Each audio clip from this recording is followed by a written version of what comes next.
Giovana. A família me convidou para orar, agradecendo pela vida dela.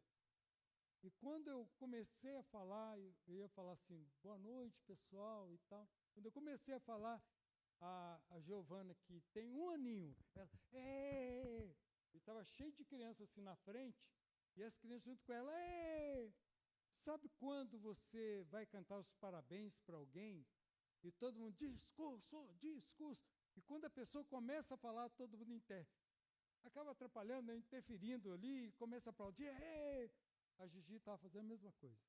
1 aninho. Gente, se fosse uma vez só, aí eu esperava e tudo bem. Aí eu continuava. Nós vamos agradecer a Deus. Ela, As crianças, a mesma coisa. Gente, várias vezes ela repetindo isso. E eu falei assim, gente, e eu também junto com ela, Porque o mundo das crianças é um mundo maravilhoso, né, queridos? É um mundo da inocência, é um mundo que nós devemos entender e adaptar e, claro, orientar a criança nos caminhos do Senhor. Mas o que eu quero dizer com isso é o seguinte, que nós estamos numa geração que Jesus chamou de perversa e incrédula, que não envolve, claro, as crianças. Mas como e por que Jesus considerou a geração perversa e incrédula? Ali no contexto, poderia se interpretar que Jesus está falando com os discípulos. Ou então pensarmos que a geração que Jesus está falando era aquela daquela época. Só que no grego, tanto no grego quanto no hebraico, quando Jesus usa o termo, a pessoa que estava ouvindo, ela poderia entender que era a geração desde o início e até aquela que será quando ele voltar.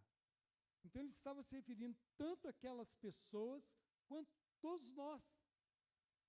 Todo ser humano, todo ser humano. E por que Jesus disse isso? Será que ele deixa de nos amar? Qual o contexto? O que significa isso? É nesse sentido que nós vamos falar hoje à noite. O texto base é Lucas, capítulo 9, verso 41. Eu vou ler na Almeida RA, Revista Atualizada. Almeida, Revista Atualizada. São várias versões. Obrigado aí, Eduardo. Então, vou ler nessa versão, porque diz assim, respondeu Jesus, ó geração incrédula e perversa.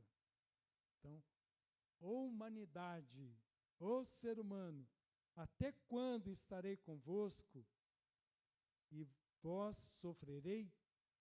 Traz o teu filho. E, queridos, nós vamos ler agora o texto completo, que é Lucas, capítulo 9, de 37 a 43. Acompanhe na sua Bíblia ou veja aqui no telão. O pessoal em casa também vai poder acompanhar. Diz o seguinte, o texto bíblico. No dia seguinte ao quê? Jesus tinha ido com 3 discípulos ao Monte da Transfiguração. Foi o momento onde o céu desceu naquele local. Então, no dia seguinte, quando eles desceram do monte, uma grande multidão veio ao encontro de Jesus. E eis que do meio da multidão surgiu um homem dizendo em alta voz, um homem gritando, mestre, peço que o Senhor olhe o meu filho, porque é o único que eu tenho. Um espírito se apodera dele. E de repente o menino grita, o espírito o convulsiona até espumar e dificilmente o deixa, depois de o ter maltratado. Pediu aos seus discípulos que o expulsassem, mas eles não puderam. Jesus exclamou, ó geração incrédula e perversa, até quando estarei com vocês e terei de suportá-los? Traga o seu filho aqui. quando o menino estava se aproximando, o demônio o atirou no chão e o convulsionou. Mas Jesus repreendeu o espírito imundo e curou o menino, o entregou ao pai. E depois todos ficaram maravilhados com a majestade de Deus. Vamos orar? Pai Celestial, nós te agradecemos por tua palavra, que é viva e atual. E pedimos que pela tua graça nos capacites a crer e a nos maravilhar com a tua majestade e grandeza, mesmo diante de nossas dificuldades. Pedimos em nome de Jesus. Amém, Senhor. Queridos, em primeiro lugar, nós queremos destacar que Jesus é maravilhoso, que Ele é Deus, Ele veio a este mundo para trazer para nós esperança, alegria, renovação, restauração. Mas a geração é perversa, o ser humano é perverso. É perverso com o casamento, é perverso com o trabalho, é perverso nos pensamentos, é perverso quando acessa a internet, é perverso quando julga as pessoas, distorce, desconfia de Deus, é incrédulo de acreditar que Deus pode reverter, que Deus pode curar. Nesse contexto, um demônio se apoderava de uma criança. Nós acreditamos que não tão jovem, porque naquela época havia uma forma diferente de determinar criança, pré-adolescente, adolescente, jovem. E muitas vezes, quando se refere a uma criança, pode ser que essa criança tenha entre 12 e 14 anos. Um pré-adolescente, um adolescente, início da adolescência. E esse menino, então, ele tinha um quadro parecido com a epilepsia. A epilepsia é uma condição humana que todo ser humano deve respeitar, deve tratar qualquer dificuldade que alguém tenha com empatia, com amor. Às vezes uma pessoa está com uma crise epilética e pessoas já confundem aquilo com uma questão espiritual. E para quem tem essa condição, acaba sendo uma agressão, uma falta de amor. Então nós precisamos ter essa empatia de nos colocar no lugar do outro, não correr, né, mas fazer de tudo para acudir aquela pessoa, para que ela não bata a cabeça, para que ela não morda a língua, e fazemos os primeiros socorros ali até que ela se acalme, até que a levemos num pronto-socorro.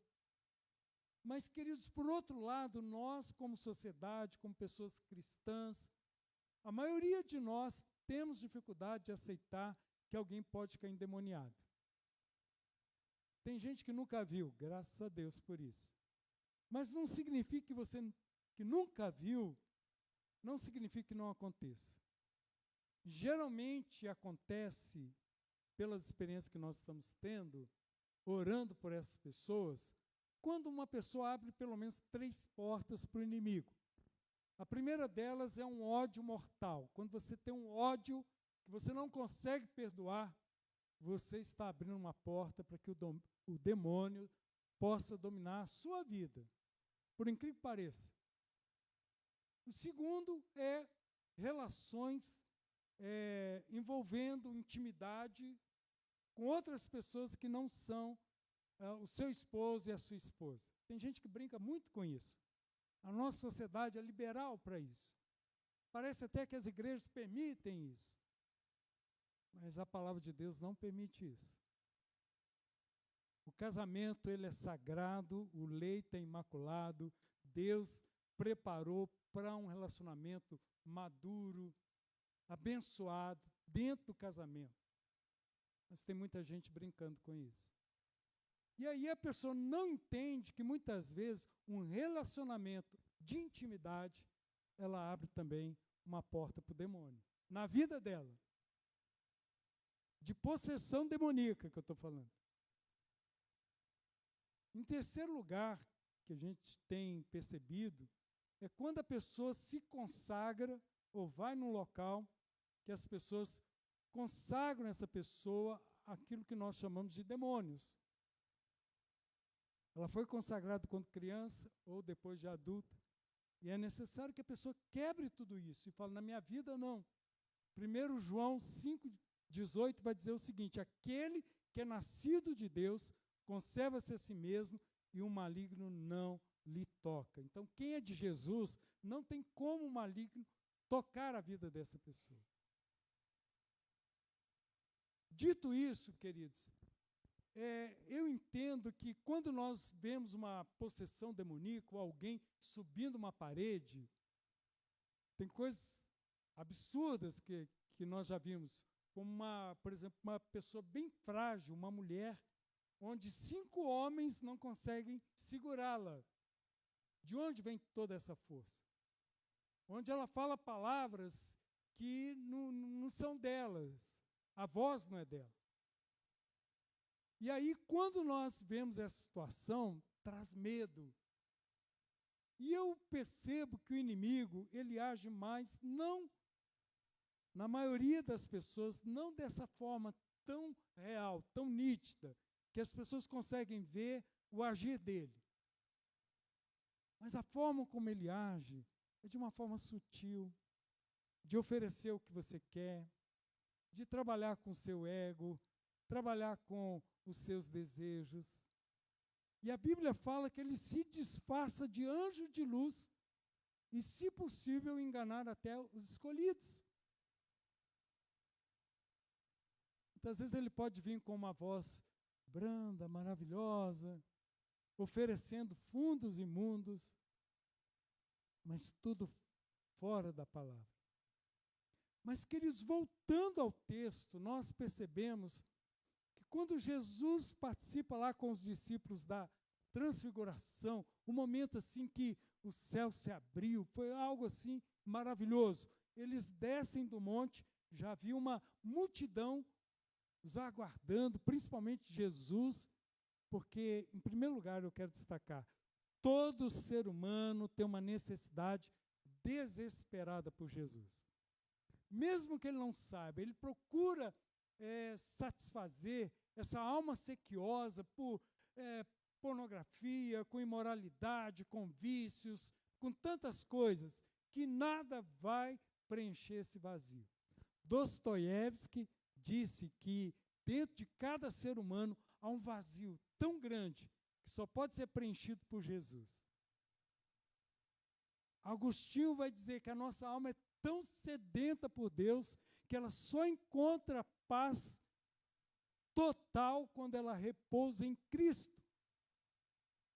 Então nós temos uma necessidade tremenda de Jesus no nosso lar, na nossa vida, mais do que o que nós muitas vezes imaginamos. Mas que o Espírito Santo, eu creio nesta noite, vai colocar em cada coração, no nosso coração, a nossa necessidade desesperada por Jesus. Que sem Jesus estamos perdidos. Sem Jesus não há salvação. E aqui nós temos o texto. No dia seguinte, quando eles desceram do monte, uma grande multidão veio ao encontro de Jesus. Lucas 9:37. E, queridos, para falar dessa sociedade que clama por Jesus, toda vez que nós vemos o crime aumentando, a prostituição aumentando, o adultério aumentando, as drogas aumentando, a violência aumentando, o ódio aumentando, nós olhamos para uma sociedade, para a nossa cidade, para o nosso país, por pessoas que precisam desesperadamente por Deus. Deuteronômio 32:5 vai dizer: procederam corruptamente contra ele, já não são seus filhos, e sim suas manchas. É geração perversa e deformada. Olha que palavra pesada. E no Brasil é muito comum nós ouvirmos a frase: todos nós somos filhos de Deus. Não é verdade. Todos nós somos criaturas de Deus. Deixamos de ser filhos por conta do pecado. Mas em João, capítulo 1, 12, mas a todos quantos o receberam, a Jesus, deu-lhes o poder de se tornarem filhos de Deus. Glória a Deus por isso. Então, queridos, em segundo lugar, nós aprendemos com esse texto que o ser humano enfrenta o poder destrutivo do inimigo. Nós enfrentamos o poder destrutivo do inimigo. O inimigo quer destruir a sua alegria. O inimigo quer destruir os seus sonhos. Quer destruir a sua inocência, a sua santidade, o seu compromisso, o seu amor por Deus e muitas vezes até o amor por si próprio. É um poder destrutivo do inimigo. Mas glória a Deus por Jesus. E aqui nós temos o texto de Lucas 9, 38 a 40. E eis que do meio da multidão surgiu um homem dizendo em alta voz: Mestre, peço que o Senhor olhe o meu filho, olhe pelo meu filho, olhe por mim, olhe pela minha família. Está na hora de nós sairmos da multidão. Nós muitas vezes falamos vox populi, vox dei. Nem sempre a multidão está correndo para o mesmo lado. É necessário que nós nos destaquemos da multidão, que nós clamemos por Jesus. Olhe por mim, Jesus. Olhe pelo meu filho. Olhe pela minha filha. Olhe pela minha esposa. Olhe pela minha casa. Olhe, Senhor. E ele começa a descrever: um espírito se apodera dele, e de repente o menino grita, e o espírito o convulsiona até espumar, e dificilmente o deixa depois de o ter maltratado. O diabo tem maltratado. As pessoas querem alegria, as pessoas dizem, importa ser feliz, e o diabo não mostra o tanto que você tem que pagar. Qual o preço? E no fundo, ele quer maltratar você, pisar em você. Pessoas que vão usar você, vão descartar você, porque são pessoas igualmente perdidas. Pedi aos seus discípulos que o expulsassem, mas eles não puderam. Gente, aqui, pessoas começam a clamar por Deus e vão atrás daqueles que seguem a Deus. Mas a palavra aqui, que eles não podem. Será que ainda hoje as pessoas clamam por Jesus, clamam por Deus, clamam por salvação, e os discípulos não conseguem apresentar o caminho, apresentar a solução? Será que é a mesma coisa hoje? Então, desesperadamente as pessoas clamam por Jesus, e elas querem, mas estão muitas vezes dominadas pela cegueira de Satanás. O príncipe deste mundo cegou os olhos deles. A palavra nos fala. E, queridos, os discípulos não puderam. Muitas pessoas entendem que quando Jesus fala geração perversa, incrédula, porque os discípulos não puderam. Mas Jesus está falando de todos, inclusive dos discípulos também, de nós também. Vamos para o terceiro ponto, que diz assim: o ser humano, que eu coloquei aqui para a nossa meditação, para a nossa mensagem de hoje, o ser humano deve recorrer ao grande poder de Deus em Cristo para libertar. Queridos, só Jesus liberta, só Jesus transforma. Aqui nós temos pessoas com histórico anterior a Jesus de perdição, mas em Jesus houve restauração. Eu posso citar qualquer um de vocês aqui, como o irmão Marinho, que tal como eu foi pivete lá em Belo Horizonte. Talvez você não saiba o que é isso, mas pivete antigamente em Belo Horizonte eram gangues de menores que atormentavam a cidade de Belo Horizonte, sério. Mas 14 anos Jesus mudou a minha vida. Porque eu tinha um lar disfuncional, um pai, uma família toda quebrada. Nós temos aqui o Zé Carlos. Fica de pé aí, por favor, Zé Carlos. Você vê esse camarada aqui todo arrumadão, todo bonitão, lá da sua querida esposa. Você ouvir a história dele e diz assim, eu não acredito que seja. Zé Carlos, vem aqui, por favor. Eu nem combinei com ele, ele fala assim, misericórdia, o que o pastor vai fazer agora? Então, faça favor, Zé Carlos. Então, queridos, nós precisamos recorrer ao poder de Deus, que tem poder de mudar, de transformar. Zé Carlos, rapidamente, como era a sua vida antes de Jesus aí? Vixe, era muito sofrida, muito triste, porque, resumindo, era o demônio, o diabo na minha vida. É ele que coordenava tudo, ele que fazia tudo comigo. E eu não andava com Jesus. Então eu penso assim, aí Jesus falou, me buscai que eu estarei com você. Mas eu não tinha força. Eu não tinha força para buscar. Eu não conhecia. Eu queria, claro que eu não queria ter aquela vida, o demônio me perseguindo, me judiando. Eu não queria. Mas eu não tinha força para sair. Eu não tinha como... Eu não sei nem explicar. Na verdade, eu não sei nem explicar. É porque era muito triste. Igual vi aquele menino ali agora, ali, ó. Ele não quer aquela vida para ele. Mas parece que, resumindo, eu acho que é só Deus mesmo. Na hora dele, do jeito dele. Uma coisa eu sei, ele não atrasa, ele não adianta. Um dia ele vai chegar na nossa vida. Amém. Pode aplaudir o Senhor, irmãos. O Zé Carlos era preso às drogas, vivia em situação de rua. É o poder de Deus ou não é? Em São Paulo, capital. E hoje aqui em paz, servindo a Deus. O mesmo poder de Deus, ele age na sua vida. Às vezes você fala assim, eu não tenho pecado, eu não tenho problema como o Zé Carlos, como o pastor teve, o Marinho, mas todos nós somos pecadores. Todos nós carecemos. Se arrependa e volte para Deus. E nesse contexto, que Jesus vai dizer no verso 41 e 42, Jesus clamou, Jesus falou de uma forma bem firme. Ó geração incrédula e perversa, até quando estarei com vocês? Até quando eu vou ter que falar com vocês? Traga o seu filho aqui. Quando o menino estava se aproximando, o demônio o atirou no chão e o convulsionou.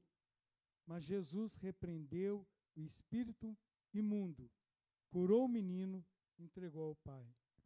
É isso que Jesus faz. Ele cura a nossa vida, restaura a nossa história e devolveu o filho para o Pai. Que hoje à noite Jesus possa devolver filhas para os pais, possa devolver filhos para as mães.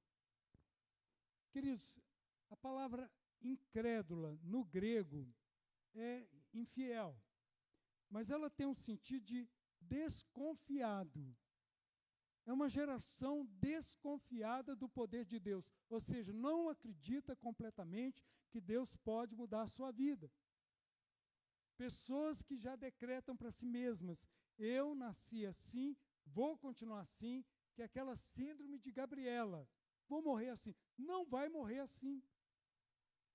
Vai morrer o velho homem, vai nascer uma nova criatura, vai morrer a velha pessoa, porque Jesus quer ver você transformado. Tem gente que fala assim, eu nasci com cara feia, eu sou meio estúpido mesmo, bruto, e vou continuar. Não, não vai. Aprendeu a viver assim, mas Jesus é poderoso para transformar completamente. A palavra perversa no grego, ela significa virar para caminhos diferentes. Olha só, então não é necessariamente um sinônimo de má, mas uma pessoa que está andando com Deus, deveria andar com Deus, mas está escolhendo um namoro impuro, está escolhendo uma vida de casado que não condiz, está escolhendo uma vida de empregado, de patrão, que não é para a glória de Deus. Perversa. Perversa tem um sentido também, em grego, de distorcer, de mudar o sentido. E significa também perverter. Perversa significa perverter.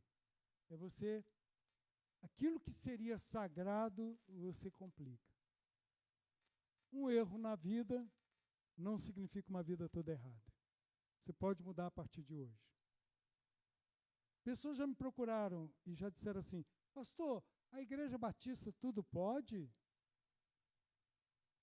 Está parecendo uma música que eu ouvi aí nesses rios, né? Pastor, pode fazer isso? Pode. Pode fazer aquilo? Pode. Falando um punhado de pecado. E fazendo tudo isso, pode entrar no céu? Aí o pastor: não. Porque quem é convertido não faz essas coisas. Muda de vida. Então, queridos, é uma geração incrédula e perversa, mas uma geração que desconfia do que Deus pode fazer, e é uma geração que distorce o que Deus está fazendo. Quarto e último lugar, o ser humano tem a necessidade vital, tem a ver com vida eterna, vida agora, de fé e de se maravilhar com o poder de Deus. Você ouve testemunho e você fica assim: meu Deus, que testemunho fantástico. Está na hora de você testemunhar do poder de Deus na sua vida. Na sua vida. E aí nós temos o último versículo, né, que diz assim, Lucas 9:43, e todos ficaram maravilhados com a majestade de Deus. Porque não é o inimigo que vai dominar a sua vida, não é a sua carne, não é o seu eu, mas a majestade de Deus. Ele reina para sempre. Sabe, no contexto, porque os 3 evangelhos escreveram sobre esse fato. Lucas, que nós lemos, Marcos e Mateus. Sabe o que os outros dizem? Que o pai do menino perguntou: é possível para o Senhor? Às vezes a gente está perguntando: é possível para Deus? E Jesus responde: tudo é possível ao que crê. Tudo é possível ao que crê. Alguma coisa na sua vida que você não vê mais esperança, não tem mais como mudar? Está na hora de você ouvir: tudo é possível ao que crê. Tudo é possível ao que crê. Nós estamos numa igreja batista, mas eu gostaria de falar essa parte do versículo junto com você, que é Marcos 9:23, a segunda parte. Tudo é possível ao que crê. Eu gostaria de falar todos juntos. Tem como colocar aí na tela, Arthur, fazendo favor? Tudo é possível ao que crê. Eu gostaria que você falasse pensando naquilo que você acha que não tem mais jeito. Pensando que é assim mesmo. Mas acreditando que tudo é possível ao que crê. Já está na tela aí? Mas eu acho que nem vai precisar da tela, né? Vamos falar todos juntos? Tudo é possível ao que crê. Agora é para envergonhar o inferno, né? Vamos falar com convicção, acreditando. Tudo é possível ao que crê. Yes! Glória a Deus! Tudo é possível ao que crê. Queridos, eu estava falando hoje de manhã que vocês me veem assim, esbelto, né, e tal. Eu usei várias palavras em inglês que eu não consigo repetir agora. Aí vocês falam: olha, mas que camarada saudável, né? E, queridos, eu estou aqui pela graça e bondade de Deus. Porque com 3 stents, tive um ataque cardíaco e estou com 3 stents. Eu não falo que eu tenho enfermidade, eu não tomo posse daquilo que não é bom. Eu digo que está comigo até quando Deus determinar. Eu creio que Ele é poderoso para curar todas essas enfermidades. Mas eu não vou perder minha alegria, não vou perder minha fé. vou continuar fazendo a obra de Deus, mas eu não tenho condições físicas para fazer a obra de Deus já há muito tempo. Ataque cardíaco, 3 stents. Como é que eu estou aqui pregando com essa disposição, com essa alegria? Jesus. Hipotiroidismo. Pastor, o que... Resumindo, tem gente da área médica aí.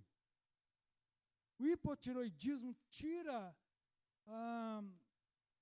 aquela disposição das pessoas. A pessoa fica mais assim, em câmara lenta, sabe? Hipotiroidismo. Pastor Franklin dizia que diabetes é a esposa do dito cujo. Também diabetes. Pressão alta. E agora, essa semana, eu fiz vários exames, repeti os exames de creatinina, de ureia, fiz ultrassom e etc. Veio o resultado agora que eu vou levar para o nefrologista. Doença renal crônica. Por isso que eu estou aqui me hidratando. E, queridos, não vou murmurar, não vou dizer qualquer outra coisa que não seja para glorificar o meu Deus. E vou continuar fazendo a obra com o mesmo entusiasmo, com o mesmo empenho, porque não é nada disso que vai dominar minha vida, mas é o Senhor que é cheio de majestade. Enquanto Ele desejar, vou realizar a obra dEle com o mesmo empenho, com mais entusiasmo ainda. Ah, pastor, por que mais entusiasmo? Porque eu experimentei o livramento, eu estou vivo porque sou sustentado pela graça de Deus.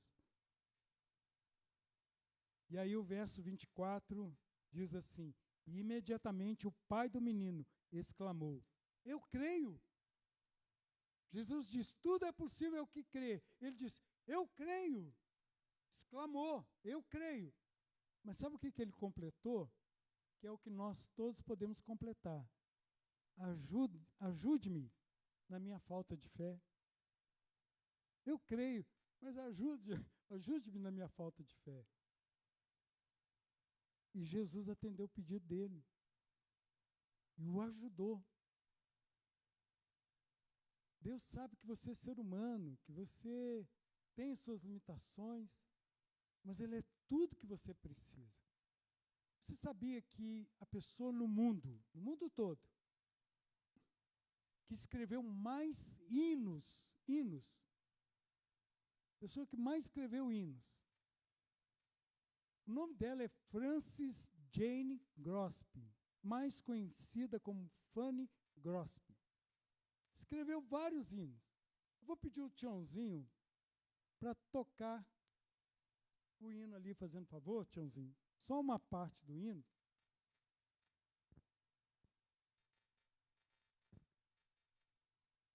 Porque um dia, a Fanny Crosby, como ela é conhecida, ela ficou cega, presta atenção, cega, aos 6 anos de idade, por um tratamento indevido. Ficou cega. Imagine você ficar cego porque alguém errou algo com você. Você poderia escolher, que é o mais difícil, glorificar a Deus e saber que Ele tem um propósito para tudo, ou ficar uma vida reclusa, reclamando de tudo, falando onde está Deus. Essa menina, o pai dela morreu. A mãe dela precisava sustentar tanto ela quanto a família, foi trabalhar. Ela foi educada pela avó. O diferencial foi esse. Porque a avó, imagina aquelas mulheres cheias de Deus. A avó impregnou essa menina com a glória de Deus. E essa menina começou a escrever. Ela escreveu mais de 8.000 músicas que nós cantamos. Ela nasceu lá no 1800 e alguma coisa, morreu em 1915. Aí um dia ela recebeu a visita de uma amiga, Febe Nep, e essa amiga tocou essa melodia que o Tiãozinho está tocando, e perguntou assim para ela: O que vem na sua mente? Ela disse em inglês, segurança abençoada, Jesus é meu. Mas em português, nós traduzimos, que segurança sou de Jesus. É disso que nós estamos falando. Uma pessoa cega consegue ver a glória e o poder de Deus. Você também consegue. E se você não tem fé para isso, faça como o pai desse garoto. Ajude na minha pequena fé. Ajude-me. Eu creio, mas ajuda-me a acreditar. Eu vou chamar aqui o coral para nós cantarmos essa música. Que segurança sou de Jesus. E aí nós já estamos completando o nosso culto. Eu vou orar pela sua vida no final.